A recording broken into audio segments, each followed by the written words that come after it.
आपको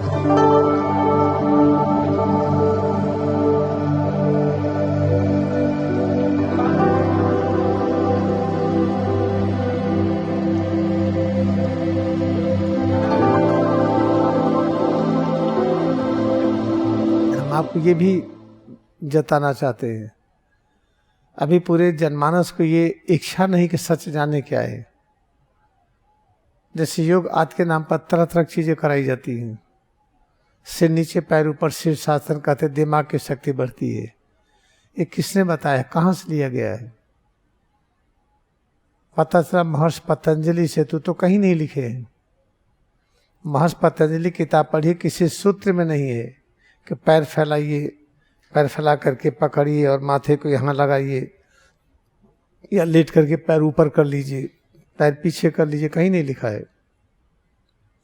या नाक दबा करके श्वास लीजिए तेजी से, जो कुछ भी परंपरागत से कराया जाता है, तो कहीं लिखा ही नहीं उन्होंने। तो कहाँ से लिया? क्या नानक देव जी बताए? नहीं बताए। कबीर साहब ये भी नहीं बताए, श्रीमद् भगवद गीता में भी नहीं है, लाहिड़ी महाशय भी नहीं बताए, स्वामी केशवगिरी भी नहीं बताए, परमहंस योगानंद भी नहीं बताए। तो कहाँ से कराया जाता है? क्योंकि आपको जानने का मन नहीं है, तो जो बता दे ठीक है। जैसे हमको दिल्ली जाना है, पहुंचने का मन नहीं है, किसी ने रास्ता बता दिया, चल पड़े। अगर सुनिश्चित है कि हमको दिल्ली पहुंचना ही पहुंचना है, तो हम ऐसे व्यक्ति से रास्ता पूछेंगे जो जानता होगा, और कई बार हम इंक्वायरी करेंगे ठीक है कि नहीं। पता चला दिल्ली जाना है, किसी ने बता दिया रास्ता, हम पहुंच गए कलकत्ता, किसी ने बता दिया पहुंच गए मणिपुर, किसी ने बता दिया पहुंच गए जम्मू कश्मीर, दिल्ली तो पहुंचे नहीं। क्योंकि अभी जनमानस की इच्छा नहीं जानने की सही गलत क्या है, इसे किसी ने बता दिया, हम करने लगे। कोई आके कपड़ा बदल लिया, अरे स्वामी है उनकी बात मानना है। तो भाई कोई कोई कहते हैं कि हम गैरिक वस्त्र का सम्मान करते हैं। जो गैरिक वस्त्र का सम्मान करते हैं, तो इसको बनाने वाले का बहुत सम्मान करिए, इसको जो सिला वो भी महान आत्मा है। सम्मान ज्ञान का किया जाता है। हाँ, ये वस्त्र बताता है कि हम ये पढ़ाते होंगे, इसके अलावा इसका कोई महत्व नहीं है। हम आपको अंडरवियर और बनियान में भी यही बताएंगे, या हम कुछ कपड़ा ना पहने आ जाएंगे तब भी यही बताएंगे। जीन्स के पैंट और शर्ट में भी यही बताएंगे हम। ये पहले थोड़ी पहनते थे हम, पहले सफ़ेद कुर्ता पैजामा था, पैंट शर्ट था, यही बताते थे हम। तो कक्षा 6 से इसको बता रहे। कक्षा 6, 7, 8 में तो हाफ पैंट पहनते थे, हाफ शर्ट, मोटा सा चश्मा, तब भी यही बताते थे। इससे हम बिल्कुल आश्वस्त हो लें, अगर हमको इस जन्म में इस सच को पाना जो महाअवतार बाबा ने दिया है कि आप जब तक चाहिए शरीर आपकी बनी रहेगी। कब तक चाहते इस शरीर को? जब तक हमें ये ज्ञान ना हो जाए कि हम कहाँ से आए हैं और क्यों आए हैं, कब तक रहेंगे, अपने अधीन हो जाए, हमें कब जाना है, अपने अधीन हो जाए, हम स्वतंत्र हो जाए, हमारी ये गुलामी खत्म हो जाए कि जबरदस्ती आना है, जबरदस्ती जाना है। ये सब चीज गुलामी कैसे खत्म होगी? बड़ा आसान है, सिर से पैर की उंगली तक इसमें एकाग्र हो जाइए। आंखें बंद कर लें, आंखों को बंद करके अच्छी तरह से समझें,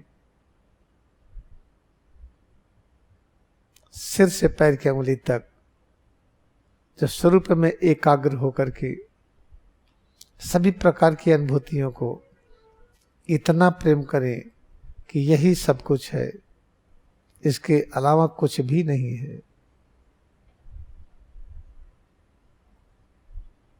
सिर, चेहरा, गला,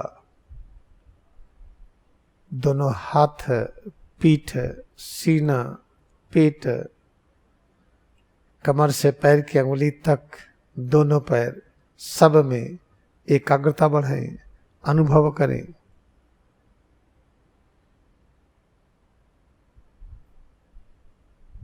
जो भी अनुभूतियां हो रही हैं, एक एक अनुभूति की महिमा अनंत और असीम है।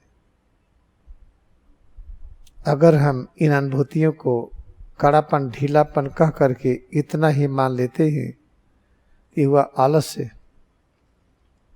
फिर हम अनुसंधान नहीं कर रहे हैं, सिर से पैर की उंगली तक, इसमें जो अनुभव होता है, हल्कापन, भारीपन, गर्मी और सर्दी, कड़ापन, ढीलापन, जब ये हम मान लिए, स्वीकार कर लिए, तो इसका अर्थ ये हुआ कि हम आलस्य में आ गए, खोज बंद कर दिए।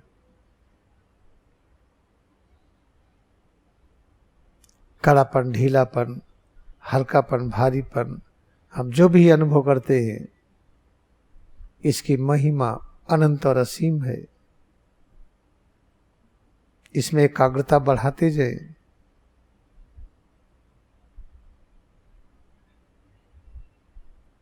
प्रत्येक श्वास में इतने एकाग्र हो जाए, किसी भी श्वास को हम भूलेंगे नहीं।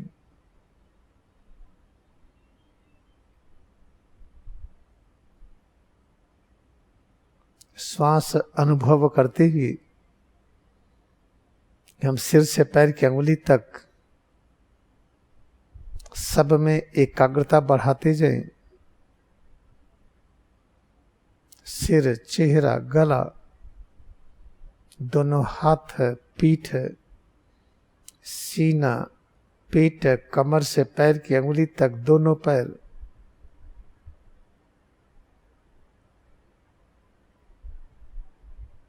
सब में एकाग्रता बढ़ाते हुए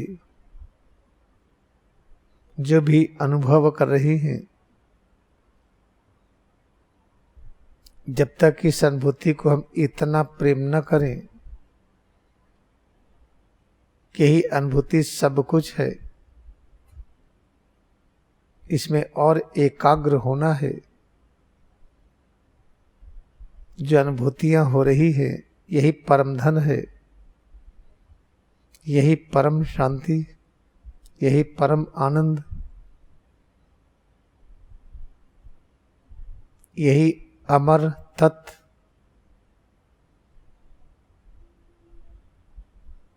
दोनों हथेली को सिर के पीछे रखें।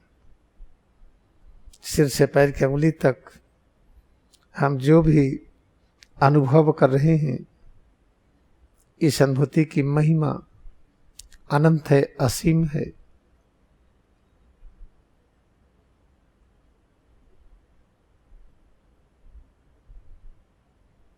सिर से पैर की अंगुली तक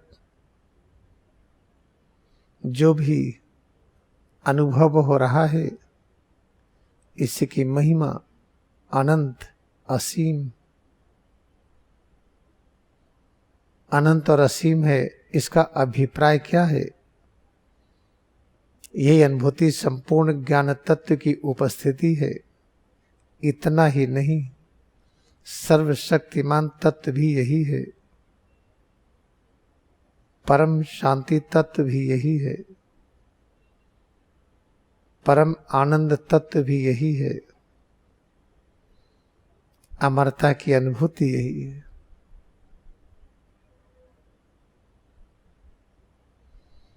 फिर हाथों को ऊपर उठाएं, पैर की अंगुली से लेके हाथ की अंगुली तक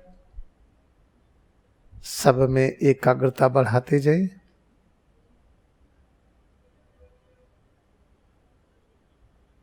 जो भी अनुभव हो रहा है,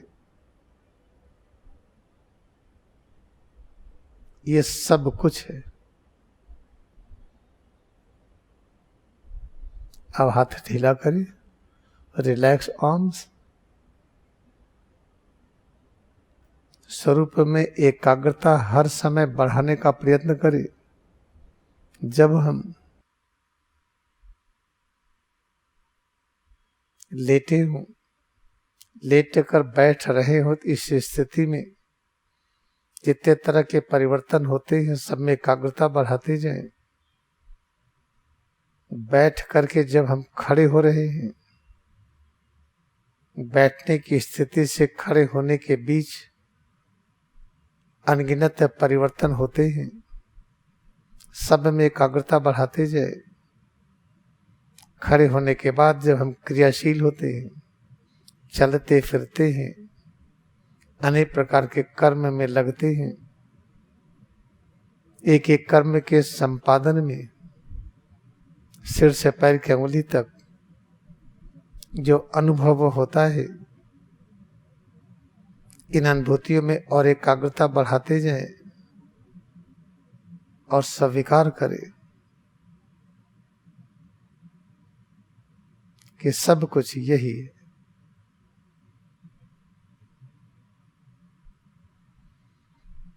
लेट अस बाउ डाउन। अच्छी तरह से आगे हम नमन करें, झुक करके। इतना झुकेंगे सिर और पीठ में परिवर्तन अच्छा लगे।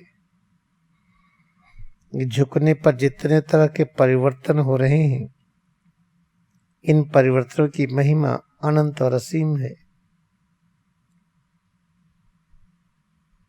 फिर धीरे धीरे हम सीधे हो,